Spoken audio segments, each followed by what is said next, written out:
Dan manusia menyangka waktu itu keadaan di mahsyar itu sudah sangat-sangat menderita. Maka dimintalah oleh manusia waktu itu agar segera dihisab. Maka Allah terima. Maka sebelum penghisapan tadi, ketika Allah telah hadir untuk menghisap manusia, wajaa rabbuka wal malaku saffan saffa, dan datanglah Tuhanmu dan para malaikat dalam keadaan bersaf-saf. Untuk apa? Untuk menghisap manusia. Ketika manusia ini akan dihisap, maka Allah berikan pemandangan yang sangat mengerikan. Allah Subhanahu wa taala hadirkan waktu itu neraka Jahannam. Allah hadirkan neraka Jahannam agar ditampakkan kepada manusia ini nanti balasan bagi yang gagal dalam penghisapan. Maka kita lihat surat Furqan ayat 12. Kalau dalam Quran ini halaman 361. A'udzu billahi minasyaitonir rajim. Idza ra'athum, apabila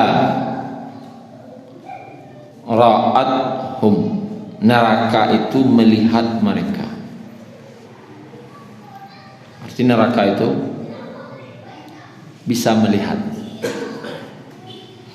mim makanin ba'id, dari tempat yang sangat jauh. Jadi ketika di mahsyar, neraka itu lenadona,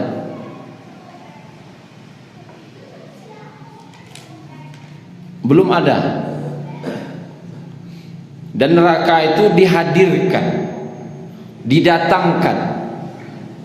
Dalam surat Al-Fajr, waji'a yawma idzin bi jahannam, dan didatangkanlah waktu itu neraka Jahannam.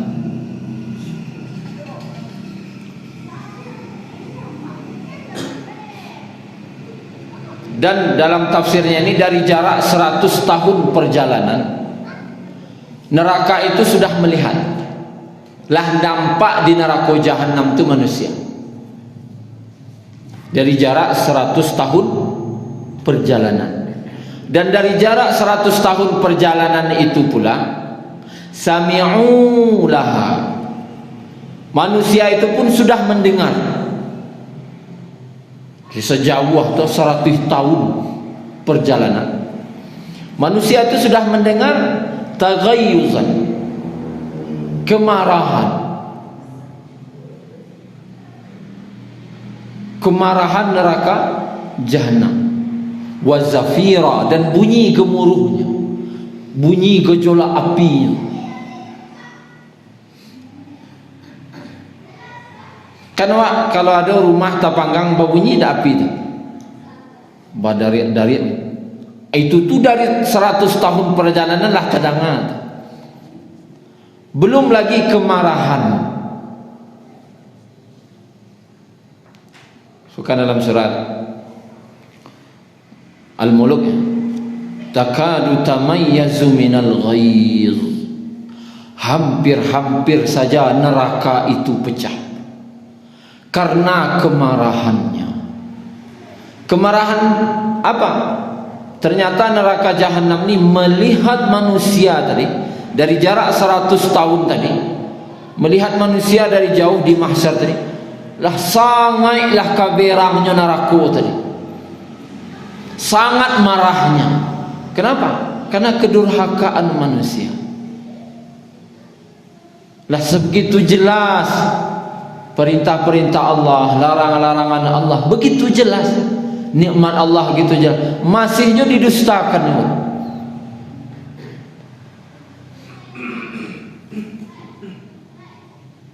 Dan neraka itu diikat diikat.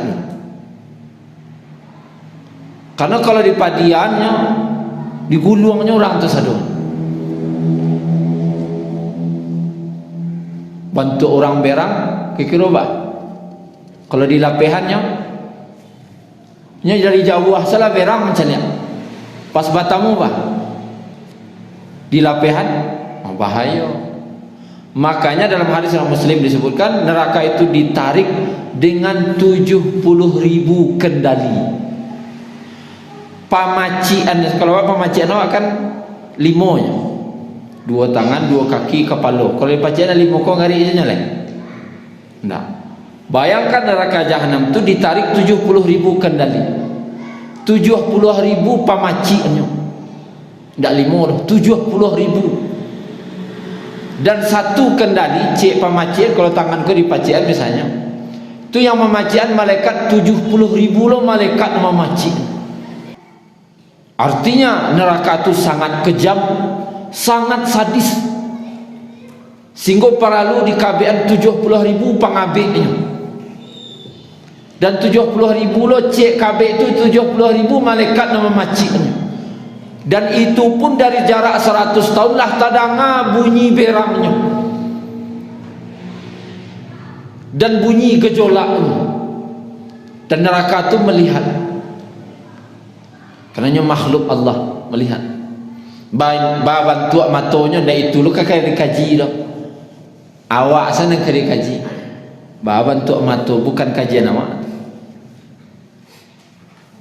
Nang kawak kaji ba'alah hamba nanti pas itu dihadirkan. Dan makin lama makin dekat, makin lama makin dekat, makin lama makin dekat, sampai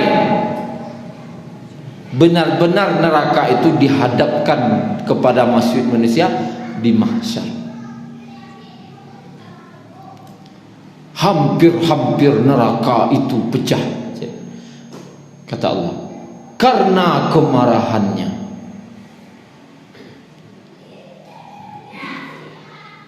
Kemudian Bapak Ibu yang dirahmati Allah Subhanahu wa taala, neraka waktu itu melontarkan bunga api sebesar istana. Sebesar istana. Yang mana bunga api itu kalau diawak kan ketek. Aku bunga api saja sagadang istana, dan itu ka'annahu jimalatun sufur, seperti unta kuning yang beriringan. Kalau unta berjalan apa bentuknya? Kan tak jauh-jauh, rapik, beriring rapik. Dan bunga api itu tidak jauh-jauh jaraknya, cek lantiang, cek melantiang itu sudah tu cek lo melantiang, tidak. Melantiangnya katanya bantu untuk beriringan sangat banyaknya, dan itu mengeluarkan bunyi yang sangat mengerikan. Sehingga kalau baca dalam tafsir Kasir itu salah satunya disebutkan di situ ada riwayat bahkan Nabi Ibrahim yang punya kedudukan yang dekat dengan Allah, Khalilullah, kekasih Allah, tersungkur beliau di situ. Tersungkur karena ketakutan. Ndak menyangka neraka itu bana azabnya. Tersungkur beliau di situ. Para nabi saja disebutkan dalam ayat itu, tidaklah para nabi yang memiliki kedudukan yang dekat dengan Allah, ataupun para malaikat yang memiliki kedudukan dengan Allah. Nabi, para malaikat, semuanya tersungkur ketika neraka jahanam dihadirkan. Ketakutan semua. Summa lanuhdirannahum haula jahannam jithiya. Kemudian kami hadirkan mereka di sekeliling neraka jahanam dalam keadaan tersungkur.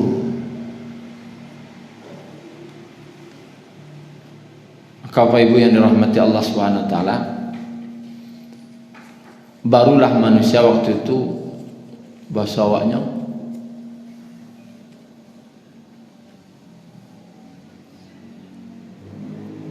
apa bahasa awaknya tararau tapakya, karena mereka selama ini menyangka yang di mahsyar tadi itulah azab. Ternyata itu baru keadaan berbangkit. Keadaan berbangkit sebab terbenam oleh peluhnya matahari jarak 1 mil dari atas kepala, nan diinjak angin, nan diateh angin, nyemangkap itulah dalam neraka. Ternyata ketika neraka jahanam dihadirkan, ndak seujung kuku nan diterimanya udah azab neraka terupanya. Sehingga para nabi pun tersungkur. Cuma nanti orang-orang beriman Allah selamatkan. Wa nunajjil ladzina taqaw. Kemudian Allah selamatkan orang-orang yang bertakwa. Kata ulama, para nabi saja tersungkur ketakutan. Nandak bawa dosa para nabi kana. Baalah keadaan awak nanti nan datang membawa dosa. Baalo bantu takwiknya, ndak terbayang. Bab bentuk penyesalannya boleh kita lihat sedikit dalam surat Al-Fajr ya. Halaman 593 ayat 22-23. Wa jaa'a rabbuka wal malaku saffan saffa, dan datanglah Rabbmu dan para malaikat dalam keadaan bersaf-saf. Allah datang untuk menghisab. Kemudian sebelum dihisab, waji'a yauma idzin bi jahannam, dan didatangkanlah neraka jahanam. Pada hari itu neraka jahanam. Yauma idzi yatadzakkarul insan, maka pada hari itu barulah manusia sadar. Barulah sadar manusia. Wa anna lahud dzikra, tapi tidak ada lagi guna sadarnya waktu itu. Tidak ada guna sadar lagi. Kabar taubat, kabar ubah, tidak ada. Kemudian apa ucapannya? Yaqulu ya laitani qaddamtu li hayati, ayat 24. Maka dia berkata ya laitani, artinya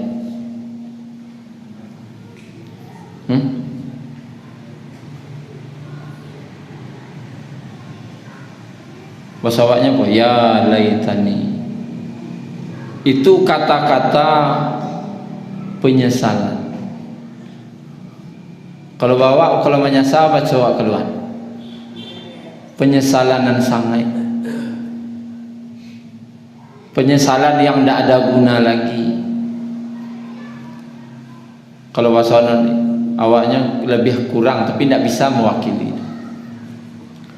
Malangnya denai, wahai malangnya diriku, atau wahai besarnya penyesalanku. Sabana namanya sambo, ya laitani, alangkah malangnya diriku, alangkah besarnya penyesalanku. Mangatu qaddamtu. Apa artinya qaddamtu?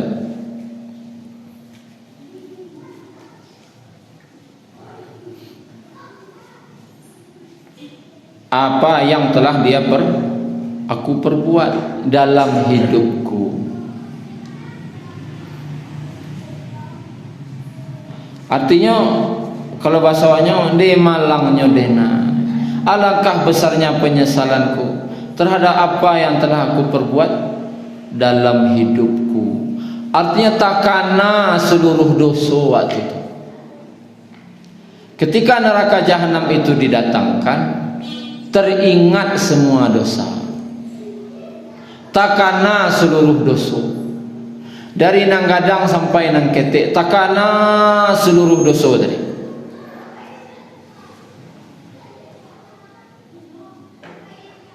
Tapi apa gunanya? Tidak ada gunanya. Maka kalau kau menyasai dosa, tarago idrik kau menyasainya, ndaklah di akhirat, lah pas sakaratul maut, ndak itu.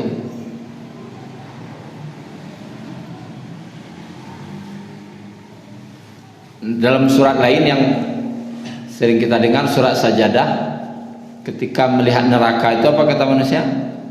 Rabbana absarna wa sami'na. Ya Allah, lah tampak di kami ya Allah. Yo ado akhiratku, yo ado mahsyarku, yo ado neraka. Absarna, lah tampak di kami ya Allah. Wa sami'na, dan lah tadanga di kami. Apa yang tadanga?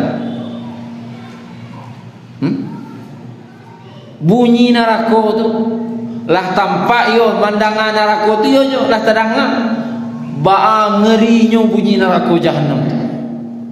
Farji'na, balianlah kami ya Allah, balian kami ke dunia. Inna muqinun, sesungguhnya kami sekarang sudah yakin.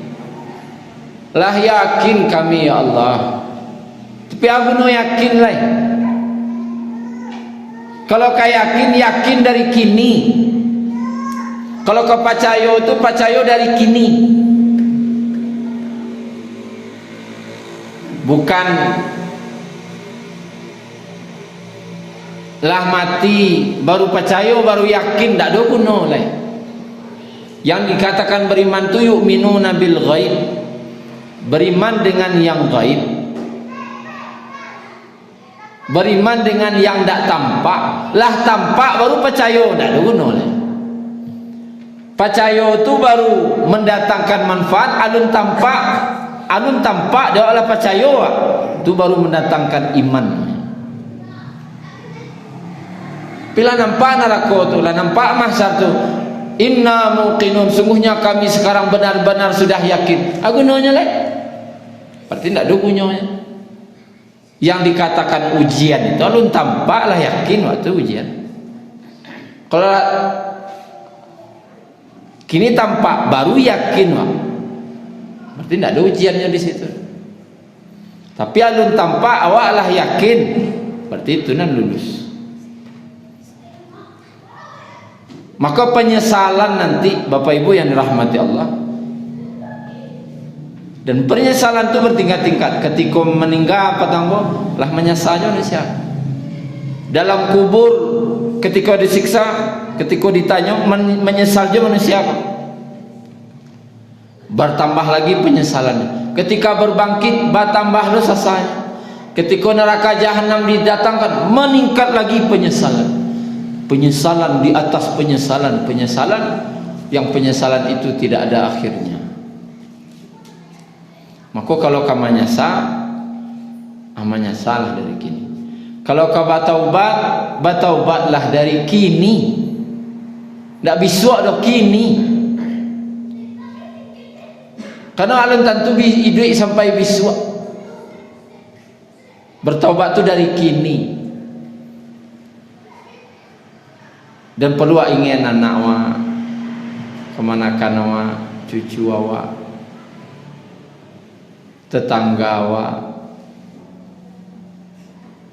wa ingin fadzakir, berilah peringatan. Wa dzakir fa inna dzikra tanfa'ul mu'minin. Sungguhnya peringatan itu memberi manfaat untuk orang-orang yang beriman. Kalau jawab ingin maingian saja. Kalau tidak diingin-inginan, bahayalah wak lu nak kanai kau. Perlu saling mengingatkan.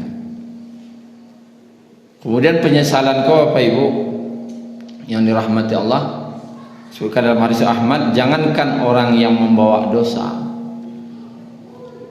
seandainya ada seorang yang sejak lahir sujud sampai meninggal umur 60-70 meninggalnya masih sujud je baru saja lahir, maka tetap dalam keadaan menyesal di akhirat. Kalau nyo mencari neraka tu masih halun yakin nyo kesalamatnya, mudi tu ngeri nyo neraka. Dan ini Allah informasikan jauh-jauh hari kawan. Kan itu gini Allah lagi tahu kini akan ada orang nang kamanyasa nanti, ada nang kamanyasa nanti, ada nang kamanangih nanti. Penyesalan, ambo cerita di penyesalan ndak nangih. Kalau di akhirat tuh abi hayamato tu keluar darah ndak kawaranti orang menangih dek menyasanya. Kenapa penyesalan yang tidak akan ada akhirnya? Jadi wa'lah masuk bab hisab. Sebelum manusia dihisab, Allah hadirkan dulu neraka jahanam. Syukran ya Rabbi, syukran, hadaita qalbi, syukran.